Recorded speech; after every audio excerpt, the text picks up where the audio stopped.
Ya, bismillahirrahmanirrahim. Pada pembelajaran matematika peminatan kelas 10 hari ini, kita akan mempelajari tentang vektor pada ruang, gitu ya. Kalau sebelumnya kita sudah belajar tentang vektor pada bidang. Kalau bidang itu kan dia, misalkan kalian taunya bidang tuh apa? Persegi panjang, persegi dia kan 2 dimensi ya. Dia dimensinya hanya panjang kali lebar misalkan. Tapi kalau misalkan pada ruang dia ada tambahan volume gitu ya. Nah, kalau ruang itu dia masuknya 3 dimensi gitu ya. Nah, sebelum Ibu berbicara vektor di dimensi 3, Ibu akan berbicara dulu, akan memperkenalkan dulu kalian tentang dimensi 3 itu sendiri atau ruang itu sendiri gitu ya. Kalau misalkan kemarin di bidang kita kan mainannya vektornya disimpannya di diagram kartesius ya kan. Diagram kartesius itu dia ada dua sumbu. Ada sumbu X dan sumbu Y gitu ya. Nah, di dimensi 3 kali ini dia sebenarnya sama sumbunya, yaitu ada sumbu X dan sumbu Y. Tapi kita punya satu tambahan sumbu baru, yaitu sumbu Z. Nah, si sumbu Z ini dia berperan sebagai yang memberikan volume gitu ya. Kalau misalkan kemarin kita di diagram kartesius X itu untuk horizontal, yaitu untuk vertikal. Nah, di dimensi 3 ini tetap X itu sebagai horizontal, yaitu sebagai vertikal, tapi kita ada tambahan kalau ibaratnya mah ketebalannya lah ya. Jadi dia kayak pengisi volumenya gitu. Yang asalnya X dan Y itu datar, tapi kalau misalkan kita sudah tambahkan Z, dia jadi ada volumenya gitu. Supaya terbayang, Ibu gambarkan kubus di sini. Kubus. Jadi kalian bayangkannya dia jadi kayak balok gitu kan ya. Balok tuh jadi panjangnya itu X, tingginya itu Y, nah tebelnya itu dia si Z-nya gitu ya. Nah, tapi kalau untuk di kubus ini kan dia masih X-nya positif, Y-nya positif, Z-nya positif. Sebenarnya kalau di dimensi 3 itu sendiri tetap ada yang negatif. Maksudnya ketika kita punya ini X-nya positif di kanan, kita juga punya X-nya negatif di kiri gitu ya. Nah, ketika kita punya Y-nya positif di atas, kita punya dia negatif di bawah. Ketika kita punya Z-nya positifnya ke depan lah ibaratnya. Nah, kita punya Z-nya negatif ke belakang gitu ya. Tapi Ibu ibaratnya di sini dia untuk positif semua. Nah, terus gimana? Sama, sebenarnya kalau di diagram kartesius kemarin kita punya koordinat ya. Titik koordinat itu untuk menunjukkan letak. Nah, sama di dimensi 3 juga. Kalau misalkan kemarin di koordinat kartesius misalkan kita punya 1,2 gitu ya. Ini untuk menunjukkan sumbu X, ini untuk menunjukkan sumbu Y gitu. Nah, kalau di dimensi 3 ya tinggal tambah aja jadi 3. Misalkan Ibu punya 1, 1, 1 gitu ya. 1 ini untuk X, 1 untuk Y, 1 untuk Z gitu. Berarti kalau misalkan kita punya di sini 0,0,0 berarti 111 itu gimana? 1 sumbu X gitu ya. 1 sumbu Y di sini perpotongannya. 1 lagi di Z. Nah, jadi ibaratnya perpotongannya nah di tengah-tengah sini lah. Ini dia koordinat 1 1 1 gitu ya. Atau kalau misalkan Ibu punyanya 5 4 2 gitu ya. 5 untuk X, 4 untuk Y. Ya enggak kelihatan. 2 untuk Z. Misalkan nih. Ini 5, ini 4 perpotongannya. Nah, Z-nya 2. 2 tuh misalkan di sini. Nah, berarti kita majuin ke sini. Nah, sekitar di sinilah.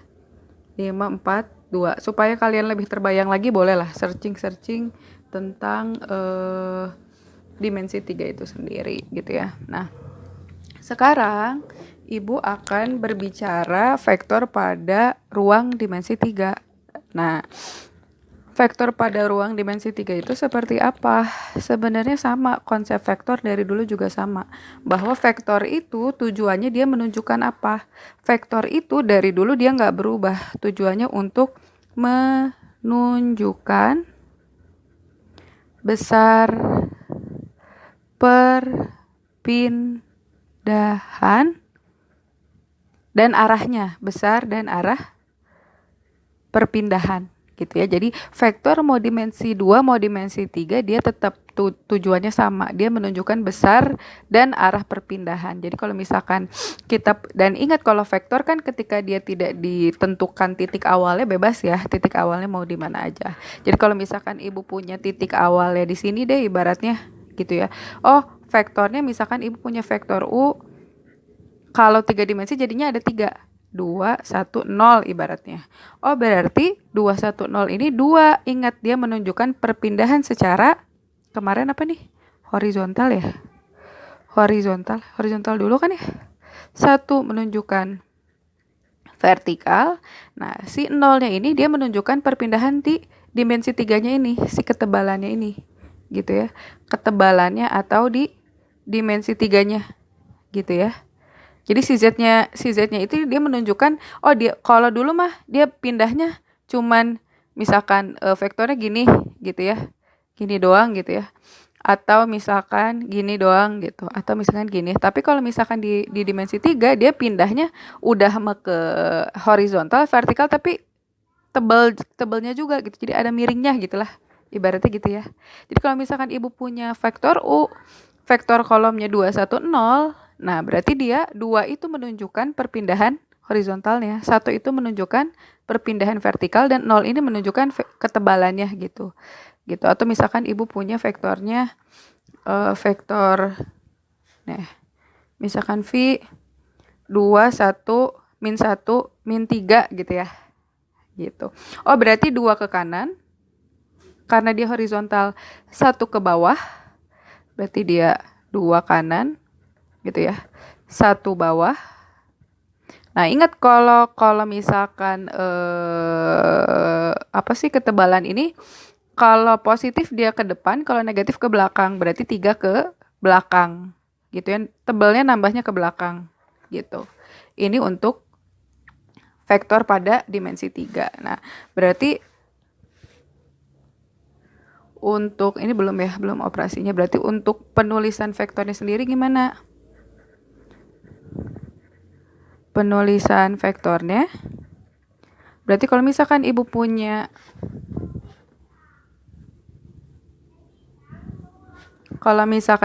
vektor U, X, Y, Z, kita ambil secara umum ya. Berarti X ini menunjukkan horizontal, yaitu vertikal, Z itu untuk ketebalannya. Atau kalau misalkan kita tulis dalam bentuk IJK yang kemarin, berarti XI ditambah YJ ditambah ZK gitu ya. Sama lah pokoknya mah kayak dimensi 2, tapi ditambah satu lagi dimensi lainnya gitu. Ditambah satu lagi ketebalannya. Kalau kemarin IJ kita tambah K sekarang. Nah, sekarang Ibu akan menjelaskan tentang operasi pada vektor di dimensi 3. Sebenarnya sama kurang lebihnya ya. Kemarin operasi vektor di dimensi 2 kita punya penjumlahan, perkalian dengan bilangan skalar, juga lawan gitu. Nah, di sini juga sama. Jadi kalau misalkan Ibu punya vektor U, dimensi 3-nya misalkan 2, min 1, 3. Terus Ibu punya V misalkan 1, 1, 5 misalkan. Gimana kalau misalkan ditanyakan penjumlahan dari vektor U ditambah vektor V? Sama aja ya, tinggal dijumlahkan aja. 2 min 1, 3 ditambah 1, 1, 5. Jadi jumlahnya berapa? 2 tambah 1, 3, min 1, 1, 0, 3 tambah 5, 8 gitu ya. Atau berarti bisa kita tuliskan vektor U ditambah vektor V itu, kan ini vektor kolomnya ya, berarti horizontalnya 3, vertikalnya 0, si dimensi 3-nya atau sumbu Z-nya 8. Atau kalau misalkan kita tuliskan dalam IJK, berarti I-nya itu horizontal, berarti 3I gitu ya. J-nya 0, berarti nggak usah kita tulis. Nah sekarang tinggal si Z-nya itu K, berarti 3I tambah 8K gitu ya. Gampang ya.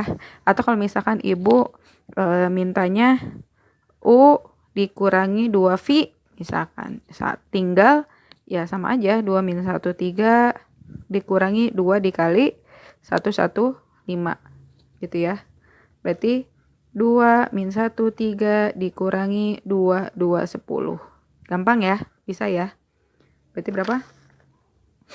2 kurang 2, 0, min 1, min 2, min 3, 3 min 10, min 7. Atau kalau misalkan kita tulis di dalam bentuk IJK berarti horizontalnya 0, berarti I-nya 0, nggak usah kita tulis. Ininya J ya, min 3J, min 7K. Ini udah sekaligus ya perkalian dengan skalar, penjumlahan. Nah sekarang lawan, sama lawan juga. Jadi kalau misalkan tadi ibu bikin baru deh, punya vektor P 2, min 1, min 5. Nah lawan dari vektor P itu apa? Tinggal kita kali negatif ya. Lawan dari P itu adalah minus P gitu ya. Berarti lawan P itu, minus P itu apa? Min 2, 1, 5. Gitu ya, operasi pada vektor. Nah, operasinya bisa. Sekarang kita langsung aja ke panjang vektor. Sama sebenarnya ya, intinya mah sama, cuman tinggal kita tambahin satu aja dimensinya. Panjang vektor pada R3. Kemarin kalau misalkan kita punya panjang vektor